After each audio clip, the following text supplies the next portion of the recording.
It was a one incident too many for the people of Kuta in Osun State. The torrential rain, accompanied by heavy storm, left the people with a rare experience since the inception of the town. Rooftops blown off, houses razed, electricity poles destroyed, plus other valuables. To God who made me, I'm 60 years plus.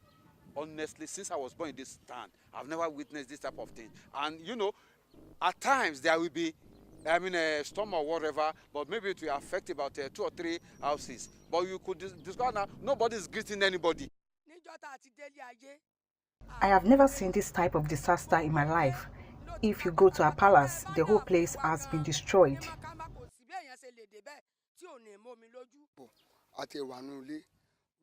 It all started like a joke. We never knew it would become this worse. We had to tell our children to stay indoor. Hence, it could have been worse. The palace of the Olowu of Kuta, Oba Adekunle Makama, was not also spared. The people of the town want both the state and the federal government to come to their aid. We are expecting maximum assistance from the state and the federal government. So that you are a means of communication.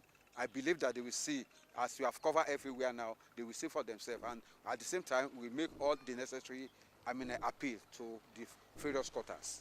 The people also want quick intervention of the government to restore power supply to the community. For now, many of those rendered homeless have temporarily left the community. Abbas Okondeji, Core TV News, Kuta, Osun State.